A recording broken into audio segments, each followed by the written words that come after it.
Saya kemarin baru nonton Bambang Nursena, ternyata eh, apa kekristenan dulu juga ternyata mereka ini ya seperti kayak membacakan ini juga ya, maksudnya seperti nada-nadanya tuh mirip-mirip dari membaca Al-Quran gitu. Iya Dan memang. mereka Ya. sudah melakukan itu sebelum sebelum ada Mm-mm. azan-azan seperti ini kan. Iya. Jadi dulu katanya itu zamannya Ezra. Jadi ketika Ezra itu membaca kitab suci itu supaya uh, publik mendengar dan familiar dengan itu, karena dia membaca itu kan di pasar misalnya, kan mungkin tidak didengarin orang gitu kan. Lalu dia buat seperti nyanyian begitu supaya orang lebih lebih tertarik gitu, Oh, lebih oke. lebih konsen untuk mendengarkannya. Karena kalau di tengah keributan gitu kan, kalau kita membaca seperti itu flat aja mungkin kan kurang kurang seru begitu berarti biar. Jadi dibuatkan nadanya gitu. Dan kemudian selanjutnya ada rabi lagi setelah beberapa abad kemudian membuat nadanya. Jadi ada lebih lebih detail lagi gitu, ada not-notnya gitu. Gitu ada kayak tanda titik-titiknya sehingga membacanya bisa seragam. Itu setiap orang bacanya nadanya sama gitu. Hmm. Iya. Terutama dalam Mazmur. Iya, terutama dalam kitab Mazmur gitu.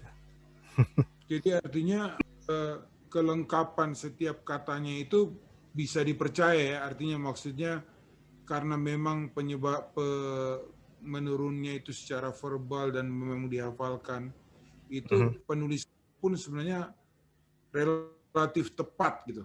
Iya, iya. Untuk Mazmur sendiri memang ada bisa dikatakan semacam apa ya? Itu kan ada kayak subskripsinya apa istilahnya itu. uh, jadi kan di dalam Mazmur itu kan ada tetap kayak judul-judulnya gitu ya, brother ya. Ya. Nah, mungkin itu aja yang agak berbeda sedikit gitu. Tetapi itu kan bukan pada kontennya, tapi lebih kepada kayak judulnya ini gitu segala. Nah, itu memang ada perbedaan sedikit di antara misalnya yang dalam bahasa Aram, kemudian dalam Kristen Ortodoks misalnya, atau mungkin dalam bahasa Oke. Ibrani, Yunani, ada sedikit beda-beda, tapi secara kontennya sih tidak gitu. Hmm. Tapi lebih kepada kayak judulnya itu, kan ada judul Mazmurnya itu kan. Gitu. Hmm. Iya. Taruhlah yang brother bilang tentang Mazmur 119 itu Hmm. ada tadi bilang ada berdasarkan abjad ya. Iya, begitu. Misalnya kalau kita lihat dalam coba ya kita lihat ya Mazmur, kita lihat abjadnya ya brother ya. Oh, saya belum bisa sharing ya apa ini ya. Mau Eh, mau Coba kita sharing ya abjadnya itu ya. Oke, silakan. Aha. Bisa nggak ya sebentar. Oke, coba kita sharing. Kalau kita punya kitab bahasa Ibrani, kalau kita punya kitab bahasa Ibrani, maka kita akan menemukan huruf-huruf ini begini, brother ya.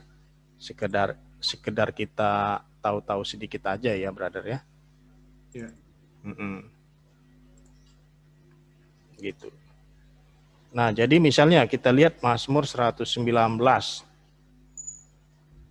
Mazmur 119 itu pada ayat 1 sampai pada ayat 8 itu semuanya diawali dengan huruf yang pertama yaitu alef ya.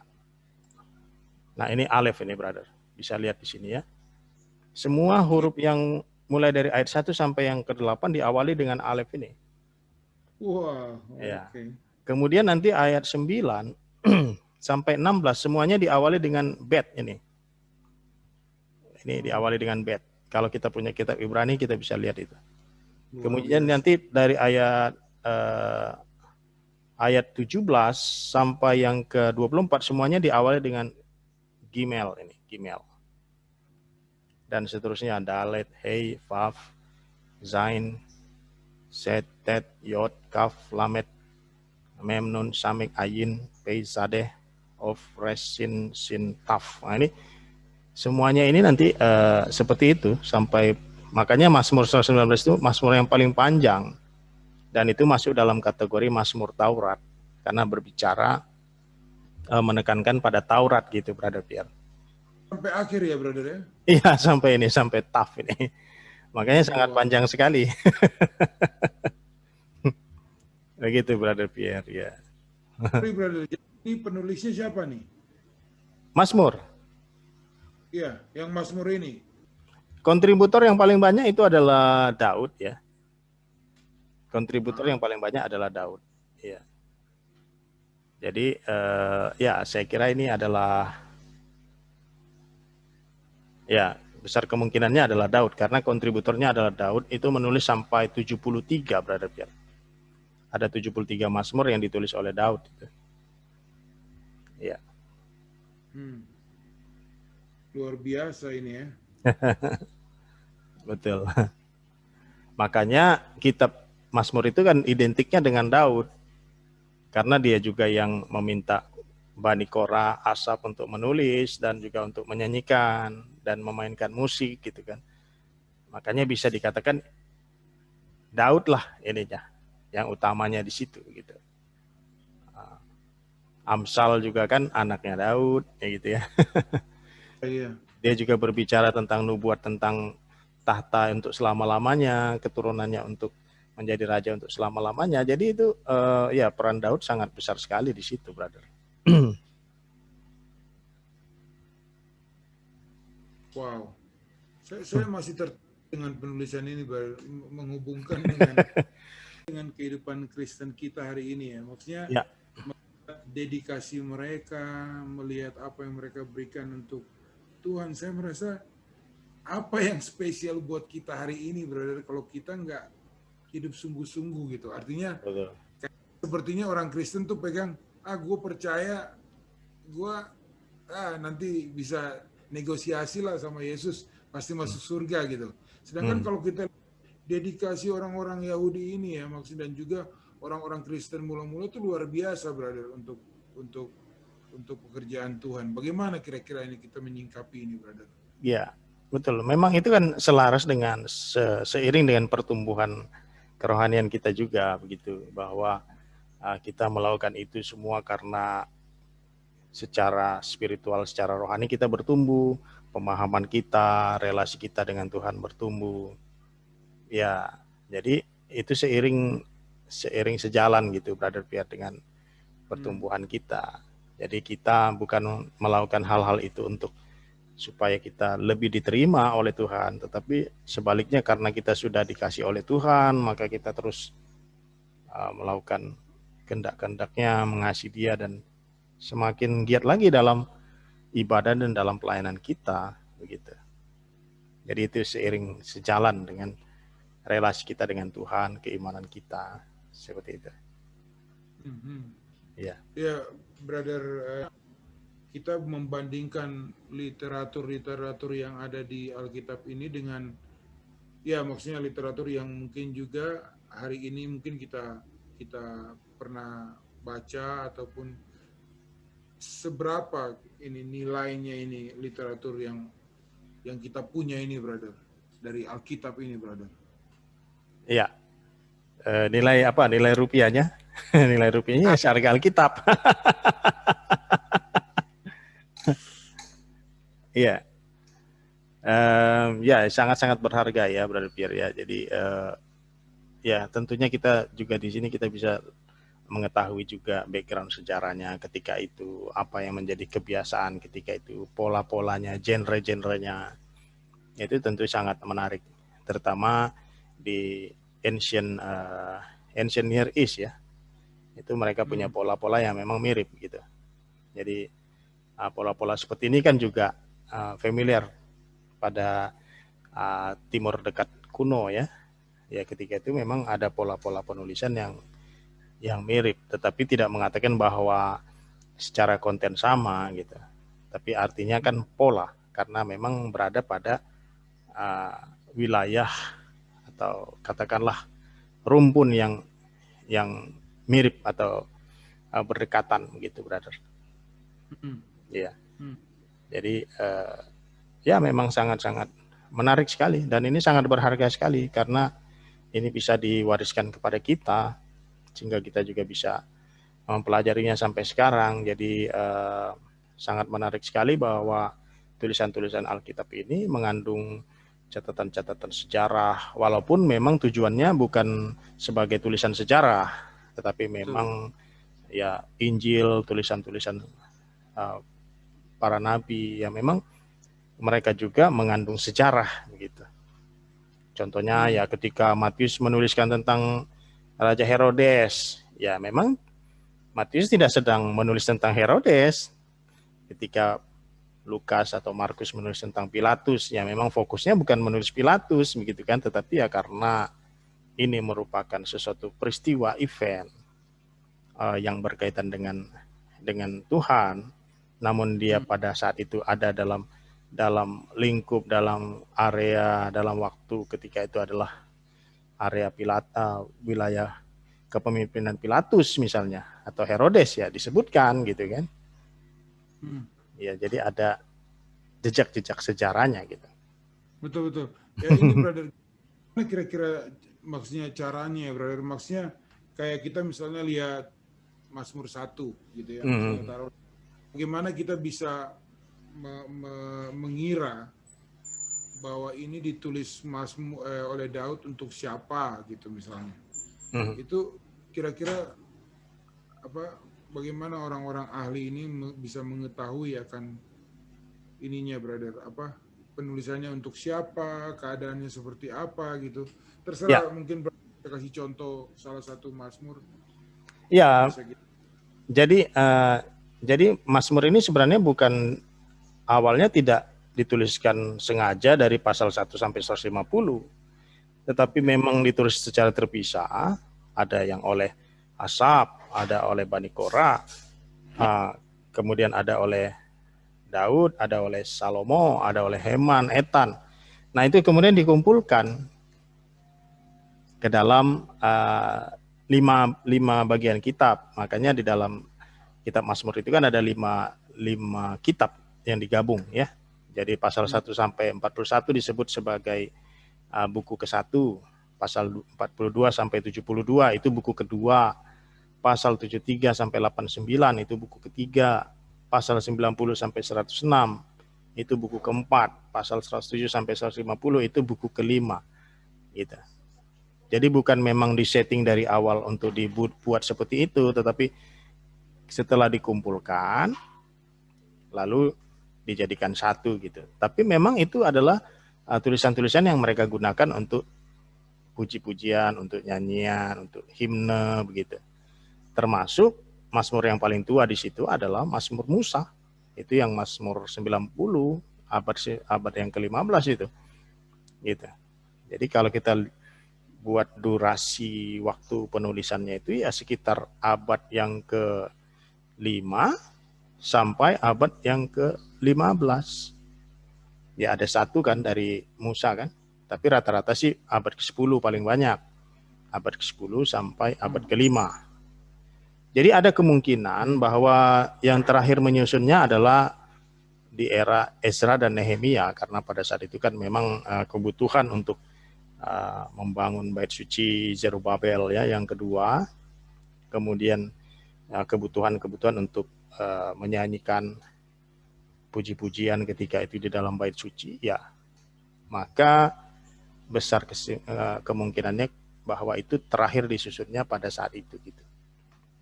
Oh. Iya, dan oleh imam. Imam itu perlu kita garis bawahi. Bukan juga oleh orang yang sembarangan gitu ya. Wow. Jadi ini bukan kronologis ya, tapi artinya yang tadi Brother Naik bilang ya, dibagi-bagi berdasarkan apa penyusunannya, Brother? Tidak berdasarkan penyusunan apa, tetapi ya mereka kumpulkan seperti itu ya, pasal 1 sampai 41, 42 sampai 72 begitu ya. Jadi mungkin lebih kepada bergantung pada penggunaan mereka ya begitu. Jadi memang tidak ya, sekalipun mungkin kita bisa saja membuat misalnya pasal 1 sampai 41 kira-kira fokusnya ini, tapi kita tidak bisa mengeneralisir untuk semua itu karena itu sangat tebal sekali, 150 pasal. Jadi saya sih menyarankan untuk membagikan ke dalam 10 kategori itu saja yang tadi. Misalnya Mazmur, Lamen, Ratapan, kita bisa kategorikan. Oh gitu. Ya. Brother, mungkin sedikit kita bisa singgung Kidung Agung. Kira-kira apa yang kita bisa belajar dari Kidung Agung dan nilai literaturnya seperti apa? Karena kan banyak hal-hal yang tertulis juga nggak terlalu relate sama kita kan? Iya, benar. Jadi ya seperti ini kita bahas Kidung Agung atau masih di Mazmur? Iya ke Kidung Agung. Ya, jadi kan kebanyakan orang berpikir bahwa Kidung Agung itu berbicara tentang hubungan antara Tuhan dan kalau orang Yahudi mengatakan dengan Israel, begitu Brother Biar. Jadi mereka menginterpretasikannya secara alegoris. Jadi pria yang dimaksud di situ adalah Tuhan, wanita yang dimaksud di situ adalah Israel katanya. Itu interpretasi alegoris ya. Secara alegorisnya. Nah, orang Kristen mengatakan bahwa ya pria itu adalah Tuhan dan kemudian wanita di situ adalah gereja, begitu. Jadi interpretasinya bersifat alegoris itu yang cukup lama, interpretasi yang cukup lama berlaku. Tetapi setelah dilakukan penelitian lebih jauh, ternyata memang tulisan-tulisan seperti ini banyak di dalam artian genrenya ataupun tipenya itu karakteristiknya ada cukup banyak di dalam Timur Dekat kuno di sana ya, Ancient Near East ya. Dan tidak ada makna yang lain kecuali berbicara tentang pria dan wanita memang. Gitu. Jadi artinya Kidung Agung di sini dalam arti yang lebih sempit ya memang ini berbicara tentang kualitas relasi antara pria dan wanita di dalam hubungan yang sah seperti itu. Itu yang kita bisa ambil artinya begitu. Jadi untuk pria dan wanita misalnya untuk pernikahan dan lain sebagainya. Ya memang di dalam kitab Efesus memang dikaitkan juga bahwa pernikahan itu juga merupakan semacam sesuatu ilustrasi ya antara hubungan Tuhan dengan jemaat begitu. Bagaimana Tuhan mengasihi, bagaimana Kristus mengasihi jemaat, ya rela berkorban, ya seperti itulah seharusnya seorang suami terhadap istrinya. Begitu juga seorang istri harusnya tunduk dan patuh dan taat kepada suaminya begitu. Ya, jadi ini berkaitan dengan hal tersebut begitu, brother. Jadi, ya silakan. Kita bacanya ya seperti itu aja gitu dan. Iya. Memang cukup lama bahwa Kidung Agung ini diinterpretasikan secara alegoris lebih kepada ya tentang Tuhan dan umatnya gitu kan.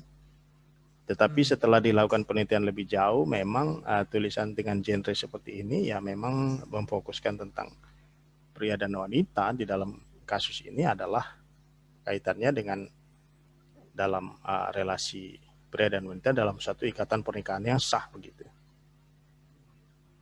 Dalam satu koridor yang benar gitu ya. Jadi kita tidak bisa menggunakan ini untuk ya misalnya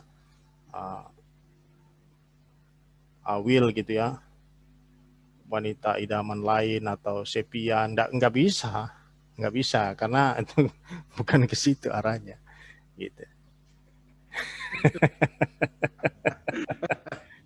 Ya salah, kita kan coba brother kan kadang-kadang kan. Iya. Pastinya. Iya.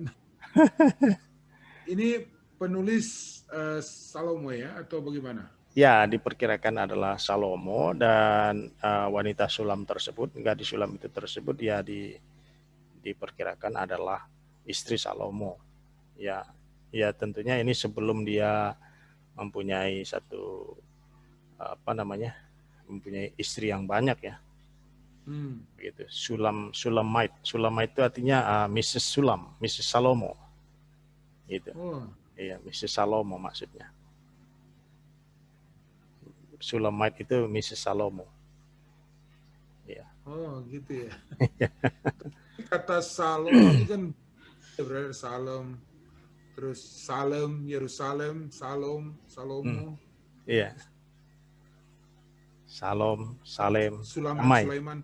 Ini berhubungan sebenarnya. Ya, berhubungan sepertinya berhubungan, ya. Salom, salam, ya. Damai sejahtera gitu ya. Damai sejahtera. Ya.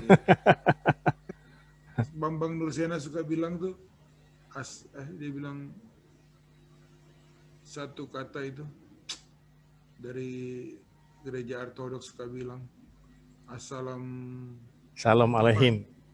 Salam alaihim. Salam alaihim. Sama, damai sejahtera itu. Iya, itu dalam bahasa Ibrani ya. Iya. Oh, oke. Iya. Iya, kembali ke ini brother ya. Maksudnya jadi Kidung Agung ini sepertinya kalau saya pikir kalau nggak ada nggak apa-apa gitu. Atau gimana? Lagi berpikir negatif nih, artinya perlu ada untuk suatu bagaimana kita melihatnya. Kemudian kalau nggak ada pun bagaimana kita bisa belajar dari sebuah hubungan gitu ya, maksudnya suami istri gitu. Ya, mungkin yang saya pikir bahwa Tuhan tentu ada punya maksud ya ketika itu disertakan di dalam Alkitab. Mungkin sekarang urgensinya nggak kelihatan, tetapi ketika nanti misalnya manusia semakin tidak memahami tentang relasi pernikahan, sejatinya bagaimana, kualitas pernikahan sejatinya bagaimana, ya mungkin kita bisa balik ke sana gitu kan. Contohnya sekarang banyak orang berpikir bahwa ya pernikahan itu bisa menikah dengan banyak orang misalnya, boleh putus cerai, nikah cerai gitu ya. Tetapi ketika kita melihat historinya dari awal bahwa Tuhan menciptakan satu pria dan satu wanita, dan itu kemudian diulangi lagi oleh Yesus misalnya. Kemudian kita juga melihat tentang Nabi Nuh, di mana yang masuk ke dalam bahtera itu bukan satu jantan kemudian dua betina, kan enggak. Ya kan? Orang SNS bilang yang masuk ke dalam bahtera itu kan satu jantan satu betina, bukan satu jantan dua betina, satu jantan tiga betina, bukan begitu katanya. Itu argumentasi orang SNS yang mengatakan ya bahwa pernikahan itu haruslah setia satu sama lain begitu. Ya bahkan banyak orang SNS tidak menikah, begitu brother. Oh gitu ya. Iya. Orang SNS banyak yang tidak menikah. Ada yang menikah juga, tapi banyak yang tidak menikah. Ya. Dan mereka memang mendedikasikan diri mereka untuk berdoa, beribadah, menulis, menyalin, begitu. Dan mereka tinggal berkoloni. Makanya ketika diadakan semacam penemuan-penemuan naskah Qumran itu kan ada di beberapa tempat, beberapa lokasi, bukan hanya satu tempat saja, karena memang orang SNS itu tinggalnya di berbagai area gitu, berbagai tempat gitu. Ya, kita bersyukur naskah-naskah itu kemudian kita bisa lihat dan kemudian bandingkan dengan kitab perjanjian lama kita, ya bisa dikatakan sama gitu ya. Dan itu kemudian bisa mencek kembali bagaimana antara tulisan Septuaginta dengan tulisan Masoretik gitu ya, dengan naskah-naskah Qumran, kita bisa bandingkan. Ya pada dasarnya bisa dikatakan sama gitu. Tapi memang dedikasi orang Yahudi nih ya, terutama yang mungkin khususnya untuk kaum imam ini luar biasa ya brother, terhadap penulisan perjanjian lama. Dan saya waktu itu pernah waktu di New York itu waktu di Moskow ada orang-orang yang kumpulan orang Yahudi Mereka kelihatan dari pakaiannya, rambutnya dipanjang di sini kan, terus topinya.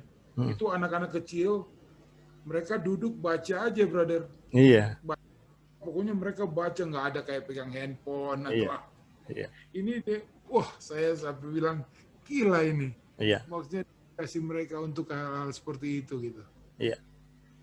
Jadi transmisinya itu yang kita sangat-sangat salut ya dengan transmisinya. Jadi sebelum mereka menuangkan ke dalam tulisan, transmisi verbalnya memang mereka sudah sangat kuat. Kemudian ketika mereka tulis itu seperti dengan satu pola. Nah, ketika mereka tulis dalam suatu pola, orang berpikir, wah ini dibuat-buat gitu. Padahal maksudnya bahwa sebelum mereka menuangkan ke dalam tulisan, mereka secara oralnya memang sudah tahu dengan baik, sehingga ketika mereka tuliskan ke dalam pola itu untuk lebih gampang saja untuk mengkategorikannya, misalnya untuk mengetahui polanya misalnya.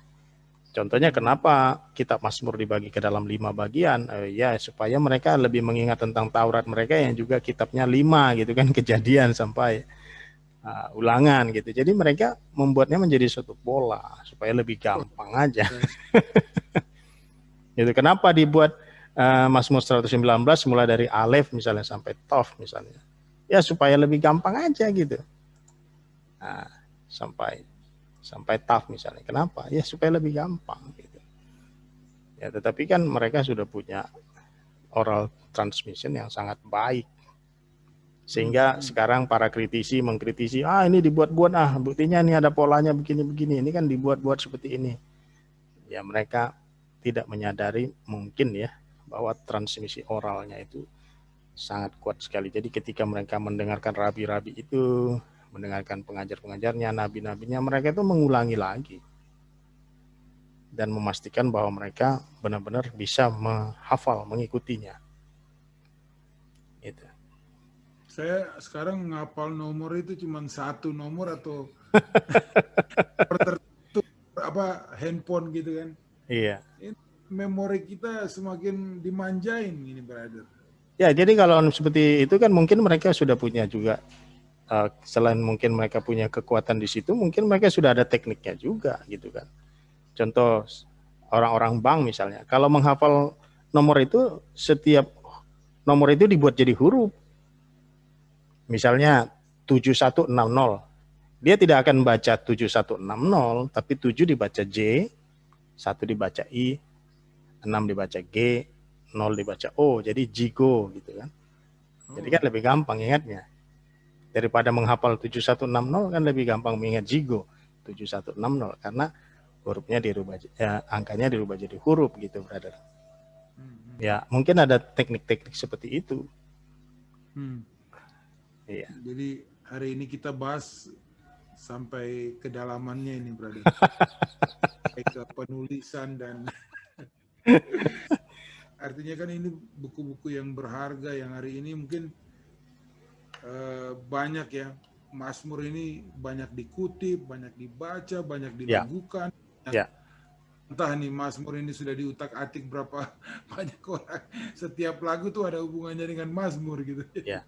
Dan salah satu kitab yang paling banyak dikutip Perjanjian Baru adalah Mazmur. Gitu.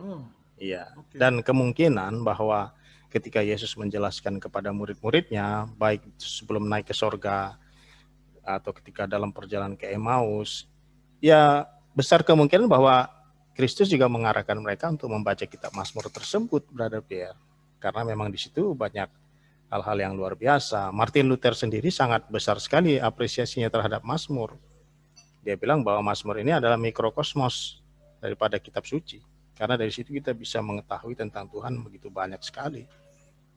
Ya, dan itu berkaitan dengan keseluruhan kita daripada Alkitab gitu katanya. Gitu. Saya tapi terima kasih, brother, untuk hari ini. Ya. Kita belajar banyak juga. Terima kasih. Dan sedikit kita juga singgung tentang Kidung Agung. Ya. Kita berdoa, brother. Ya, silakan. Terima kasih Tuhan untuk hari ini. Terima kasih untuk buku-buku di dalam Alkitab Tuhan yang kita bisa kadang-kadang mengambilnya secara gampang Tuhan, tapi kalau melihat sejarah penulisan, orang-orang yang menuliskan, dan bagaimana Brother Naik mengungkapkan tentang banyak hal Tuhan, cara-cara penulisan, kita bisa kagum dan kita bisa memuji nama-Mu Tuhan karena semua ini. Terima kasih Tuhan untuk diskusi kami pada hari ini. Kami bersyukur berkati keluarga Brother Naik, pelayanan dia, dan apa yang dia lakukan. Semoga selalu berhasil di dalam Engkau. Terima kasih Bapa, di dalam nama Yesus kami sudah berdoa. Amin. Amin. Thank you, brother.